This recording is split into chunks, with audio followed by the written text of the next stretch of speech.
Welcome to 1TV news. ముందుగా బులెటిన్లో headlines చూద్దాం.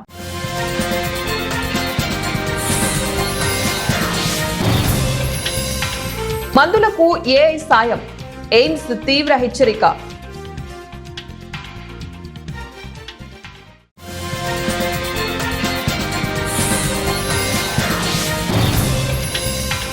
ప్రశ్నార్థకంగా సాఫ్ట్వేర్ ఇంజనీర్ల భవిష్యత్తు, ఇండస్ట్రీ ఎక్స్పర్ట్స్.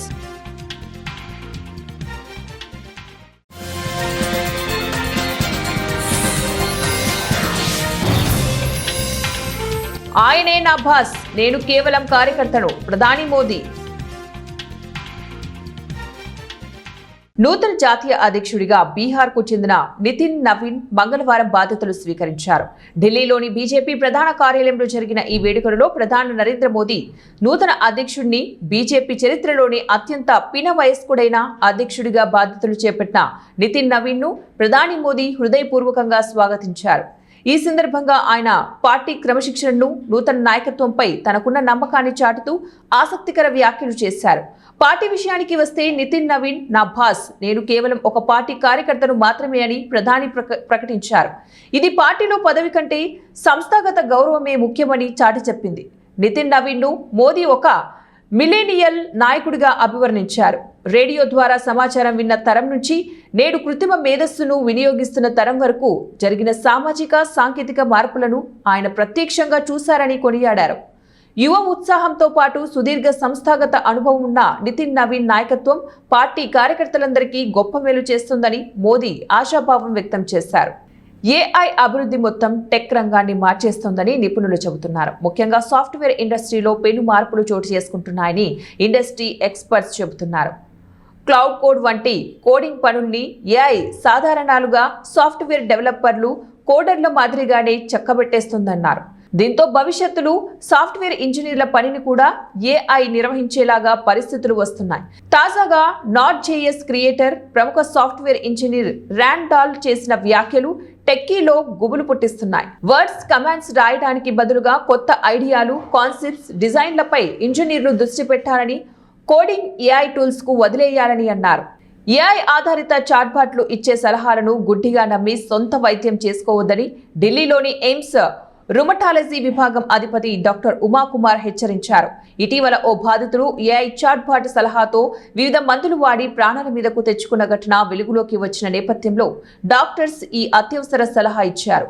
హిందుస్థాన్ టైమ్స్ నివేదిక ప్రకారం ఆన్లైన్ టూల్స్ ఇచ్చే సమాచారం ఆధారంగా ఆరోగ్యం విషయంలో నిర్ణయాలు తీసుకోవడం ఎంత ప్రమాదకరమో ఈ ఘటన రుజువు చేస్తోందని డాక్టర్ ఉమాకుమార్ సూచించారు. హీరోయిన్ టీనా శ్రావ్య మేడారంలో తన పెంపుడు కుక్కకు తులాభారం చేశారు. పెంపుడు కుక్కకు తులాభారం వేయడం ఏంటని పలువురు నెటిజన్లు ఆమెపై ఆగ్రహం వ్యక్తం చేస్తున్నారు. విషయం వివాదం కావడంతో శ్రావ్య అలర్ట్ అయ్యారు. తన ఉద్దేశం అది కాదంటూ సెల్ఫ్ వీడియో ఒకటి విడుదల చేశారు. క్షమాపణలు కోరుతూ వివాదానికి ముగింపు పలకాలని కోరారు. మేడారం జాతరలో తన పెంపుడు కుక్కకు తులాభారం వేసిన ఘటనపై టాలీవుడ్ నటి టీనా శ్రావ్య బహిరంగ క్షమాపణలు చెప్పారు. తన కుక్క ఆరోగ్యం కోసమే మొక్కు తీర్చుకున్నారని, భక్తుల మనోభావాలను దెబ్బతీసే ఉద్దేశం తనకు లేదని, ఇంతటితో ఈ వివాదాన్ని ముగించాలని ప్రాధేయపూర్వకంగా ఆమె వీడియో ద్వారా కోరారు. నేను పోస్ట్ చేసిన వీడియో వైరల్ అయ్యాక తెలిసింది అది కరెక్ట్ కాదు అని. యాక్చువల్లీ మా డాక్కి 12 years అండి. దానికి ట్యూమర్ సర్జరీ అయింది. అది రికవరీ అవ్వాలని నేను నా అమ్మని మొక్కుకున్నాను. సో అది రికవరీ అయింది, నడుస్తుంది. సో ఆ మొక్కు చెల్లించాలని మా డాగ్ని బంగారం తూకం వేయడం జరిగింది. సో అది నేను ప్రేమతో, భక్తితో మాత్రమే చేశాను. నేను ఏం ఉద్దేశించి ఎవరిని కించపరచాలని చేయలేదు. మన మేడారం జాతర సాంప్రదాయం ప్రకారం, గిరిజనుల ఆచారాల ప్రకారం అది తప్పు అని నేను ఇప్పుడే తెలుసుకున్నాను. సో నేను చేసిన ఈ పొరపాటు వల్ల ఎవరైనా హర్ట్ అయి ఉంటే సారీ. అండ్ ఇలాంటి పొరపాట్లు మళ్ళీ జరగవు. అలాంటి తప్పు మళ్ళీ చేయను. నేను మన సాంప్రదాయాన్ని ఎప్పుడు గౌరవిస్తూనే ఉంటాను. ఈ విషయం ప్రజా సమస్యల పరిష్కారమే ఏఐఎంఐఎం లక్ష్యమని కామారెడ్డి పట్టణ 48వ వార్డు ఇన్ఛార్జ్ సయ్యద్ ఇమ్రోజ్ అహ్మద్ తెలిపారు. ఆయన ఆధ్వర్యంలో నిర్వహించినటువంటి వీడియో సమావేశంలో మాట్లాడుతూ హైదరాబాద్లో ఏఐఎంఐఎం అధినేత అసదుద్దీన్ ఓవైసీ నాయకత్వంలో సుమారు 30 మంది పార్టీలో చేరినట్లు చెప్పారు. ఈ చేరికలు పార్టీ బలోపేతానికి దోహదపడతాయని పేర్కొన్నారు. కొత్తగా పార్టీలో 48వ వార్డు ఇన్ఛార్జిగా సయ్యద్ ఇమ్రోజ్ అహ్మద్ అండ్ టీం, 4వ వార్డు ఇన్ఛార్జిగా ముసేబ్ ఖాన్ అండ్ టీం చేరినట్లు తెలిపారు.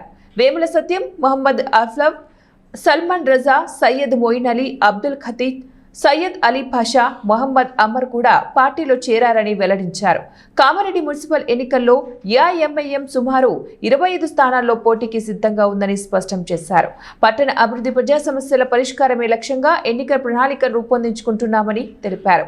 ఈ సమావేశంలో జిల్లా అధ్యక్షుడు జాఫర్ ఖాన్, ఏఐఎంఐఎం సీనియర్ నాయకుడు షేక్ నయూమ్ హసన్, టౌన్ అధ్యక్షుడు మహమ్మద్ ఉబేద్ అలీ, ఎంఐఎం పార్టీ నాయకులు, సభ్యులు పాల్గొన్నారు.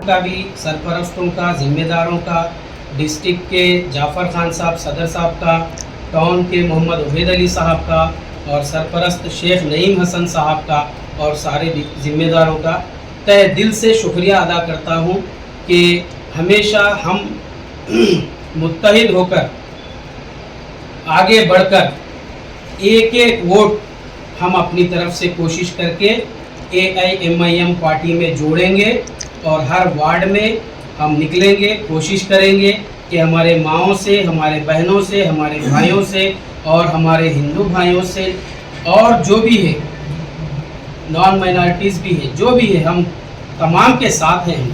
हम सारी कामारेड्डी के अवाम के साथ हैं। जैसा कि सदर साहब बैरिस्टर असदुद्दीन ओवैसी साहब हमको जो हिदायत दिए हैं कि कल हमसे सवाल भी हुआ कि कहीं आपको कोई और पार्टी से, कोई और वार्ड से टिकट अगर मिला तो क्या आप फिर वापस उसमें चले जाएंगे। सदर साहब मेरे से सवाल करें, मैं तकरीबन 30 से 40 लोगों की गवाही में भी मैं जवाब सदर साहब को मेरा यही था कि टिकट तो दूर की बात है, अगर वो लोग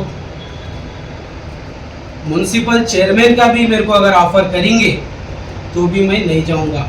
मेरी फर्स्ट पार्टी कांग्रेस पार्टी थी, उससे पहले मैं कोई पार्टी में काम नहीं किया, उसके बाद मेरी ये दूसरी पार्टी है।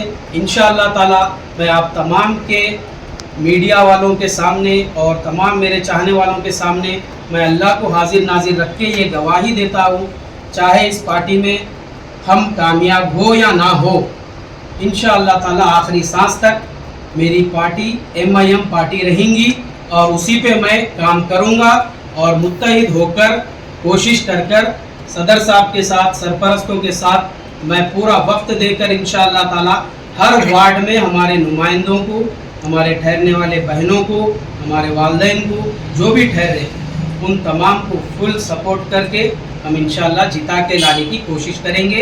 अल्लाह ताला हमारी इस दुआ को कबूल करे। अमल करने में हमें जो नाइत्तेफाक या नाराज़गियाँ आने वाले हैं उन सब से हमें अल्लाह महफूज रखे। कोई और पार्टी की मेरे को शिकायत करना नहीं है, मैं वक्त ख़राब करना नहीं चाह रहा हूँ। एक एक मिनट मेरा कीमती है। मैं एमआईएम से कल जुड़ गया हूँ और जो भी मेरे साथ आगे जुड़ने वाले हजरात हैं उन तमाम को भी मैं इन सरपरस्तों के साथ बराबर जोड़ूंगा। उनके लिए हर काम में सिर्फ एमआईएम पार्टी का काम बोल के हम पार्टी के लिए खिदमत करने की नीयत से नहीं है। इंशाअल्लाह ताला जो भी मजबूर है, जो भी परेशान है, हमारी इंसानियत है, हम उनके साथ ठहरेंगे। हाँ, तो हम जो है जितने भी हजरात कोशिश करें, उन कोशिशों को जो भी नाकामयाबी हुई थी, अल्लाह ताला से दुआ है सदर साहब उनकी इतनी मेहनत और इतनी कोशिशें हो रही है, अल्लाह ताला उस कोशिशों में थोड़ा सा हिस्सा हमारे कामारेड्डी में भी अल्लाह ताला रखकर हमें भी जीत के आने की और जिता के हम सबको हमारे सदर साहब के सामने पेश करने की तौफीक अता करे। और हम करें एएमआईएम ज्वाइन करवाए और ये जो न्यू कमर्स है, अब जो न्यू कमर्स है ये लोग के लिए भी सीट्स हम लोग रिजर्व कर लिए इंशाल्लाह। और आने वाले भी और थोड़े भाई है दूसरे जमातों से हमको वादा करे हुए हैं, थोड़े लोग हैं, थोड़े बस अभी वो लोग वेट कर रहे, वो लोग के ऊपर भी बात चल रही। ये जमात सिर्फ मुसलमानों के लिए नहीं है, दलित, पिछड़े, गैर कौम सबके लिए। हम सिर्फ मुसलमानों के लिए काम नहीं कर रहे हमारे सदर साहब। आप अभी हालिया के इलेक्शन जो हुए बिहार, महाराष्ट्र, सब में वहाँ पे हमारे बीफाम से दूसरे दलित भाई जितने थे, गैर भाई जितने थे, सब लड़े। इंशाल्लाह हम भी यही कोशिश कर रहे हैं कि कामारेड्डी में भी यही हो ताकि हमारी जमात से जो भी इंटरेस्ट रखने वाले हैं, गैर भाई है हमारे जैसे कि दलित भाई है, नॉन माइनॉरिटी से, एससी से, उन लोगों से खास रिक्वेस्ट है मेरी, एससी एसटी और या तो दलित भाई कोई भी आके हमारी जमात से हिस्सा ले सकता है ना। AMIM कामारेड्डी डिस्ट्रिक्ट की जानिब से वो लोग के लिए कभी भी वेलकम के दरवाजे खुले हुए, कोई भी आके हमारी जमात से हिस्सा ले सकता और हमारी जमात उनके लिए वेटिंग में है। वो लोग आइए, अपनी जमात में आइए, काम करिए, हिस्सा लीजिए अपने हक का। और चंद ऐसे लोग हैं जो 5-5 साल से काम कर रहे हैं, गरीब भाई हैं, चाहे वो दलित हो, चाहे वो मुसलमान हो, चाहे वो SC हो, चाहे वो ST हो। ये जो जितने सेकुलर जमात हैं वो सेकुलर जमातों में ऐसे मौके नहीं मिलते, बहुत सारे पैसे लेके जाना पड़ता, बहुत सारे इलेक्शनों में बहुत सी चीज़ें होती। जो भाई अपनी मेहनत करके आते, 5-5 साल अपना टाइम जो लगाते, वार्ड में काम करके, लोगों के साथ काम करके, जुड़ के, अपने कौन से भी चीज़ के लिए वो लोग आधी रात के लिए रेडी हो जाते, कौन से भी खिदमत के लिए, वैसे भाइयाँ भी काम करते रहते। जब ये हमारे सेकुलर जमात के जितने भी बड़े लीडर थे वो टाइम पे आइन टाइम पे लेके आके उनका रिजर्वेशन को लेके उनका मसला बना देते, या कोई लेडी रिजर्वेशन का डाल के मसला बना देते, ताकि वो लोग कभी भी ऊपर ना आ सके। हमारी जमात ऐसी नहीं है, इंशाल्लाह हमारी जमात में कोई 1 रुपया नहीं लेता B.Pharm के लिए। वह यहाँ अगर दूसरी जमातों में अगर B.Pharm लेने जाना है बहुत सारे पैसे लेके जाना पड़ता भाई। ये जमात सबके लिए वेलकम कर रही, इंशाल्लाह जो भी भाइयों का दिल टूटेगा, आगे से दूसरे जमातों से, इधर से उधर से, सबके लिए वेलकम है। और ये मेरी खास गुजारिश है कि जमात को अब ये जो काम कर रहे हैं हम लोग, इसका साथ आप लोग साथ दीजिए, इंशाल्लाह। अल्लाह चाहे तो कितने सीट्स पे रख रहे कैंडिडेट्स? టీహెచ్ఎంసీ పరిధిలో పారిశుద్ధ కార్మికులకు ఫైనాన్సుల పేరుతో భారీ మోసం జరుగుతోందని Telangana municipal sweepers and Kamati welfare society chairman Galipalli Krishna మరియు Amberpet constituency general secretary Eta Darshan తెలిపారు. తెలంగాణ రాష్ట్ర ముఖ్యమంత్రి రేవంత్ రెడ్డి పారిశుద్ధ కార్మికులకు 5 లక్షల మిత్తిలేని రుణాలు కేటాయించారని కోరారు. పారిశుద్ధ కార్మికులకు డబుల్ బెడ్రూమ్లు ఇల్లు కేటాయించాలని, ఏ ప్రాంతంలో డబుల్ బెడ్రూమ్ ఇల్లు కేటాయిస్తున్నారో పారిశుద్ధ కార్మికులకు అక్కడనే ఉద్యోగం కల్పించాలని ఆయన కోరారు. ఇంతకు ముందు కూడా 1000 కోట్ల రూపాయలు ఉస్మానియా క్యాంపస్ వాళ్ళకు, యూనివర్సిటీ వాళ్ళకు కూడా ఇచ్చినారు. సరే వాళ్ళ సబ్జెక్ట్ వేరు. ఇప్పుడు డ్వాక్రా మహిళలకు కూడా వాళ్ళకు కూడా ఎన్నో కోట్లు కేటాయించారు. వాళ్ళకు కూడా సమానంగా ప్రైవేట్ గవర్నమెంట్ ఎంప్లాయ్తో సమానంగా పనిచేయాలని, మగవాళ్ళతో పాటు సమానంగా పనిచేయాలని చూసి వాళ్ళకు కూడా ఎంకరేజ్ చేశారు. మరి మా వాళ్ళు కూడా గత 30 సంవత్సరాల నుంచి ఇదే వెట్టి చాకరీ చేస్తున్నా. మరి తెలంగాణలో ఉన్నట్టు ఆంధ్రప్రదేశ్, ఉమ్మడి ఆంధ్రప్రదేశ్ ఉన్నప్పటి నుంచి 28 సంవత్సరాల నుంచి మున్సిపల్ అనే పనిచేస్తారు. వాళ్ళ దీన స్థితి మొత్తం తెల్లారు లేస్తే వాళ్ళు అదే దుర్భర స్థితిలో చెత్తలనే పనిచేసుకొని అది చేస్తున్నారు. కాబట్టి వాళ్ళకి ఇప్పటిదాకా వాళ్ళు ఆదుకునే నాదు లేదు, వాళ్ళకి డిఏ లేవు, ఏం లేవు, చేసే పని లేకపోతే కూలీ లేక 30 సంవత్సరాలు ఏడు కూడా చూసినా రాజ్యాంగంలో ఆర్టికల్ 46 ఆర్టికల్ 46 ప్రకారం కూడా ఎవరు పనిచేసినా 6 నెలలు కంటిన్యూ పనిచేస్తే వాళ్ళకు తీసే హక్కు లేదు. వాళ్ళకు కూడా గవర్నమెంట్ పరంగా ఏమేమి రావాలో ఫెసిలిటీస్ ఇస్తారు, కానీ వీళ్ళకి ఏమి కూడా లేవు. ఒక సంస్థ ద్వారా చేస్తున్నారు. గతంలో ఒకసారి రామ్కి సంస్థ అని, ఇంకో సంస్థ అని, సంస్థలు మారుతున్నాయి. సంస్థలు వేల కోట్ల రూపాయలు తీసుకుంటున్నారు. మా వాళ్ళ బతుకులు మాత్రం గాడినే ఉన్నాయి. ఎక్కడ వేసిన కూడా అక్కడే అని చెప్పేసి ప్రభుత్వంలో మారినా మా తలరాత్రులు మారలేదు, మా దళిత తలరాత్రులు మారలేదు. కాబట్టి గతంలో బీఆర్ఎస్ ప్రభుత్వం ఉన్నప్పుడు వీళ్ళకు జీతాలు కూడా పెంచారు, కానీ ఈ కాంగ్రెస్ గవర్నమెంట్ వచ్చిన తర్వాత ఎందుకు మన జీతాలు పెంచారు? దానిపైన మీరు ఎందుకు అడగలేదు? లేదు, ఇప్పుడు అన్నగారు గతంలో టీఆర్ఎస్ ప్రభుత్వం వచ్చి జీతం పెంచారు అనేది మాట ఉట్టి మాట. అది జీతం పెంచింది స్వర్గీయ రాజశేఖర రెడ్డి గారి గవర్నమెంట్, అది కాంగ్రెస్ గవర్నమెంట్ జీతం పెంచినారు. వీళ్ళకు లేబర్ కార్మిక చట్టం వర్తించాలని చెప్పి కూడా గతంలో మాజీ ప్రధాని మన్మోహన్ సింగ్ ఉన్నప్పుడు ఆయన బతుకున్న కాలంలో ఆయనే చేసి 7 దినం కార్మికుల యొక్క కష్టాలు స్థితిగతులు తెలుసుకొని చేయడం అనేది అది కాంగ్రెస్ పార్టీ టీఆర్ఎస్ చేసిందంటే ఒక్కోసారి మేడే టైంలో 1000 రూపాయలు పెంచినారు. అందులో కూడా అదే 2000 పెంచినా 1000 వచ్చింది. వాళ్ళకు 2000 పెంచినారు. దాంట్లో కూడా కమిషన్లు తీసుకున్నారు.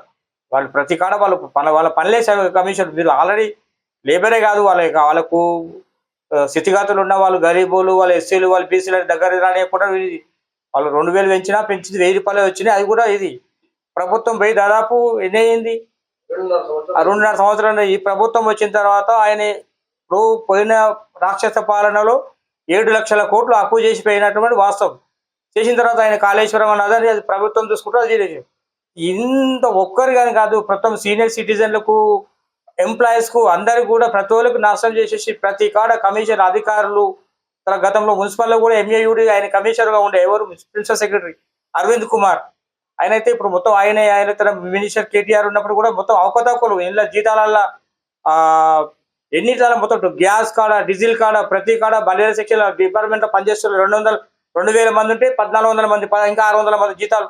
ఆఫీసర్లు కూడా ఒక్కొక్కరు 1,000 కోట్లు సంపాదించుకొని ఎవరైనా మా వాళ్ళు అడిగితే వాళ్ళపైన కేసులు పెట్టి ట్రాన్స్ఫర్ చేయడం, లేకపోతే వాళ్ళకి ఒత్తిడి చేయడం, వాళ్ళపై కేసులు పెట్టడం, ఇట్లా జరుగుతుంది. కాబట్టి ముఖ్యమంత్రి గారు ఇప్పుడు దయచేసి, ఆయన ముఖ్యమంత్రి మంచి ముఖ్యమంత్రి ఉన్నారు, కాంగ్రెస్ ప్రభుత్వం మారింది కాబట్టి ప్రజలు తలుచుకో ఏదైనా చేస్తారు. కాబట్టి గతంలో చేసింది వాళ్ళు టీఆర్ఎస్ చేసిందా చేయలేదా అంటే ఏం చేసింది అనేది అది వాళ్ళకి తెలుసు, ప్రజలందరికీ కూడా తెలుసు.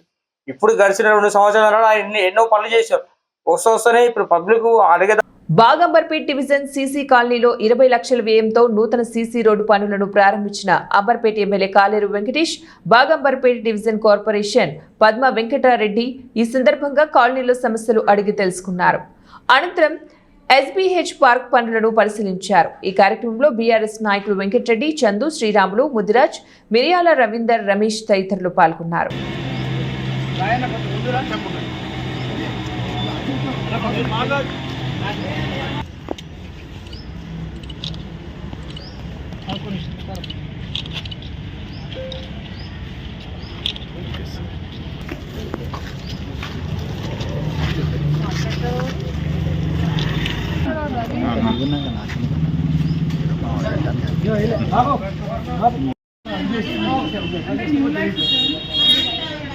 ఎన్టీఆర్ జిల్లా తిరువూరు రెవెన్యూ కార్యాలయం, సబ్ జైలు పక్కన MRO office, police station, court పని మీద నిత్యం వచ్చే ప్రజల అవసరాల కొరకు లక్షల రూపాయలు వెచ్చించి మరుగుదొడ్లు నిర్మించి దశాబ్ద కాలం పూర్తయినా ప్రభుత్వాలు మారినా ఇప్పటి వరకు వాటిని ప్రజల అవసరాల కొరకు ఉపయోగంలోకి తేవటం లేదని, పాలకులు దృష్టి సారించకపోవడం అధికారిక నిర్లక్ష్యమే అని స్పష్టంగా కనబడుతుంది.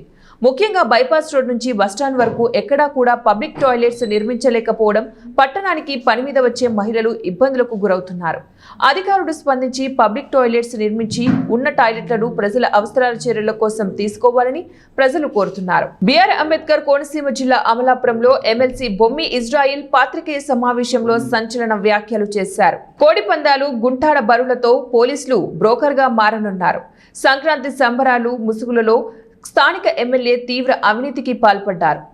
ఉప్పలగుప్తం మండలం ఎస్ యానం తీర ప్రాంతాల్లో జరిగిన సంక్రాంతి సంబరాల్లో పెద్ద ఎత్తున అవినీతి జరిగిందంటూ అమలాపురంలో ఎమ్మెల్సీ బొమ్మి ఇజ్రాయిల్ సంచలన వ్యాఖ్యలు చేశారు.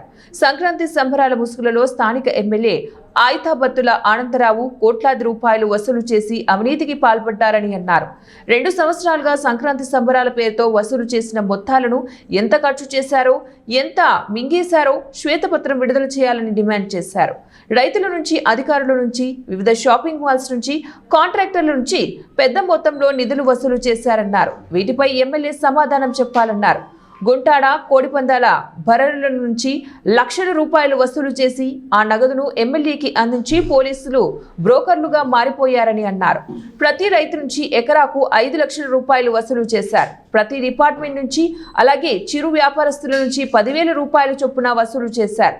ఎస్ యానంలో జరిగిన సంక్రాంతి సంబరాల్లో ఓ విలేకరి అగ్ని ప్రమాదానికి గురై కిమ్స్ హాస్పిటల్లో చికిత్స పొందుతున్నాడు అంటే అక్కడ ఏ రకమైన సౌకర్యాలు లేవని చెప్పడానికి నిదర్శనమన్నారు. అమలాపురం ఆర్టీఓ భర్త కాంట్రాక్టర్ గా మారి పనులు చేయిస్తున్నారంటే వ్యవస్థను ఎంత దిగదార్చారో తెలుస్తోందన్నారు. గత 18 సంవత్సరాలుగా 2 పంచాయతీరాజ్ ఈడీఈలు అమలాపురంలోనే స్థిరపడి పనిచేస్తూ లక్షల రూపాయలు అవినీతికి పాల్పడుతున్నారన్నారు. ఏ విధంగా ప్రజలందరూ గమనించారని చెప్పేసి అందరిగా మనవి చేస్తున్నారు. 2300 సంవత్సరాల క్రితం సానిక్షుడు గారు ఒక మాట చెప్పారు. దేశంలో రాజు పరిపాలన సరిగ్గా లేకపోతే కనుక, ఈ దేశంలో రాజు యొక్క పరిపాలన విఫలమైతే కనుక ప్రజలు వ్యభిచారము, జోదము నిర్వహించాలని చెప్పాడు ఆ రోజు సాణిక్యుడు. మరి ఆ సాణిక్యుడు చెప్పిన రీతిగా ఈరోజు మీరు పర్యాటక రంగంలో ఉత్సవాల పేరు చెప్పి మీరు గుండాటలు ఎంతగా నిర్వహించారో ప్రజలందరికీ తెలియపరచాలని చెప్పేసి అందరిగా మనవి చేస్తున్నాను. గుండాటలతో పాటు పేకాట అసలే పర్యాటక రంగమా, అది ఉత్సవమా? ఆంధ్ర గోవా అంటున్నారు. ముఖ్యమంత్రి గారు మరి పర్మిషన్ ఇచ్చారంటున్నారు. ముఖ్యమంత్రి గారు గుండాట్లు ఆడమని చెప్పారా? ముఖ్యమంత్రి గారు పేకాట్లు నిర్వహించమని చెప్పారా? లేదు అక్కడ అశ్లీల అసభ్యతమైనటువంటి అసాంఘిక కార్యక్రమాలు నిర్వహించమని చెప్పారా? మీరు సమాధానం చెప్పాలి ఎమ్మెల్యే గారు అని చెప్పే సందర్భంగా మనవి చేస్తున్నాను. మీరు రైతుల దగ్గర నుంచి ప్రతి ఎకరానికి 5 లక్షల రూపాయలు వసూలు చేశారని మరి అపోహలు ఉన్నాయి. అది నిజమా కాదా మీరు సమాధానం చెప్పాలి అని చెప్పేసి నేను అడుగుతున్నా. మీరు మాట్లాడితే మా స్థానిక విలేకరులకు ఫోన్ చేస్తారు. నేను చేసే కార్యక్రమాలు మీరు ఎందుకు ప్రజలకు చూపించట్లేదు? నేను ఎస్సీ వాడిని కదా, నేను ఎస్సీనే కదా మీరు చూపించట్లేదు అంటున్నారు. మరి స్థానికంగా ఒక ఎస్సీ శాసనమండలి సభ్యుడిగా నేను ఉన్నాను. మీరు ఉత్సవాలకి మాకు ఆహ్వానం పంపారా? మరి ప్రతిపక్షంలో ఉన్నటువంటి ప్రజాప్రతినిధులకి మీరు ఉత్సవాలకి ఆహ్వానం పంపవలసిన బాధ్యత మీ మీద ఉందా లేదా సమాధానం చెప్పాలని చెప్పి సందర్భంగా మనవి చేస్తున్నాను. మరి చంపలేదు కదా, పంపలేదు కదా, పంపలేదంటే మీకో న్యాయమో మాకో న్యాయమా? ఇది ఎక్కడ న్యాయం అండి ఎమ్మెల్యే గారు అని చెప్పేసి సందర్భంగా నేను అడుగుతున్నాను మిమ్మల్ని. మీరు ఎంత డబ్బు కలెక్ట్ చేశారో సమాధానం చెప్పాలని చెప్పేసి సందర్భంగా మనవి చేస్తున్నాను. మీకు మీ మధ్యన పోలీసు వ్యవస్థ ఉంది. ఈ పోలీసు వ్యవస్థ ఒక బ్రోకర్ లాగా తయారయ్యి ప్రతి కోడి పండుగ నుంచి లక్షలాది రూపాయలు వసూలు చేసి మీకు ఇచ్చిన మాట వాస్తవా కాదా ప్రజలకు శ్వేతపత్రం విడుదల చేయాలని చెప్పి సందర్భంగా మనవి చేస్తున్నాను. మరి ప్రతి డిపార్ట్మెంట్ నుంచి మీరు వసూలు చేశారు. అక్కడ నిర్వహిస్తున్నటువంటి చిన్న చిన్న stalls, coffee hotels, tiffin hotels రోజుకి 3,000 నుంచి 4,000 రూపాయలు. పాప చిన్న చిన్న చిరు వ్యాపారుల దగ్గర నుంచి మీరు 3 రోజులకే 10,000 రూపాయలు మీ కార్యకర్తలు వసూలు చేశారంటే ఈ డబ్బు అంతా ఎక్కడికి వెళ్ళిపోయిందో సమాధానం చెప్పాలని చెప్పే సందర్భంగా మనం చేస్తున్నాను. అక్కడ సరైన సౌకర్యం లేదు. మీరేదో అక్కడ విపరీతమైనటువంటి కార్యక్రమాలు చేసేస్తున్నారు అని చెప్పేసి ప్రజలందరూ అపోహపడి మీ దగ్గరికి వస్తే గంటలాది తరబడి ట్రాఫిక్ ఆగిపోయినటువంటి పరిస్థితి. ఈ ట్రాఫిక్ ఆగిపోవడానికి కారణం మీరు కాదా అని నేను అడుగుతున్నా. కోట్లాది రూపాయలు తెచ్చినటువంటి సిఎస్ఆర్ నిధుల నుంచి మీరు సరైనటువంటి వెడల్పోయినటువంటి రోడ్లు వేశారా లేదా మీరే ఆత్మవిమర్శ చేసుకోవాలి. ప్రజలందరూ గమనిస్తున్నారని చెప్పే సందర్భంగా మనవి చేస్తున్నాను. ఈ నియోజకవర్గంలో స్థానికంగా ఒక ప్రధాన భూమిక పోస్తున్నటువంటి ప్రభుత్వాధికారి ఆమె భర్త కాంట్రాక్టులు చేస్తున్నారా లేదా ఈ నియోజకవర్గంలో అని చెప్పేసి నేను ప్రశ్నిస్తున్నాను. దీనికి సమాధానం చెప్పాలని చెప్పేసి ఈ సందర్భంగా మనవి చేస్తున్నాను. స్వయాన ఆర్డీఓగా ఉన్నటువంటి ఆర్డీఓ గారి భర్త కాంట్రాక్టులు చేస్తున్నారంటే అంత సిగ్గుచేటు ఒక్కసారి ప్రజలందరూ గమనిస్తున్నారు. మీ పార్టీ వాళ్ళే మిమ్మల్ని తిట్టుకుంటున్నారు. ఒక్కసారి గమనించుకోండి స్థానిక శాసనసభ్యులు వారని చెప్పేసి మీకు మనవి చేస్తున్నాను. అభివృద్ధి ముసుగులో మీరు చేస్తున్న కార్యక్రమం ఏంటి? మీరు తెచ్చినటువంటి నిధులు ఎన్ని? బులెటిన్ ముగించే ముందు మరోసారి హెడ్లైన్స్.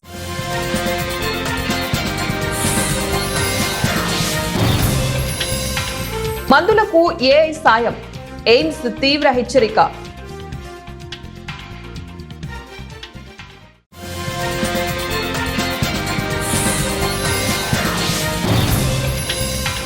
ప్రశ్నార్థకంగా సాఫ్ట్వేర్ ఇంజనీర్ల భవిష్యత్తు, ఇండస్ట్రీ ఎక్స్పర్ట్స్.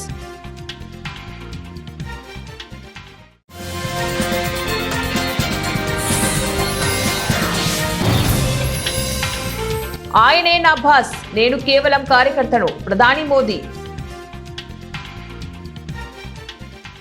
ఇవి ఇప్పుడు బులెటిన్ డీటెయిల్స్. నెక్స్ట్ బులెటిన్ మళ్ళీ కలుద్దాం. Until keep watching 1TV news.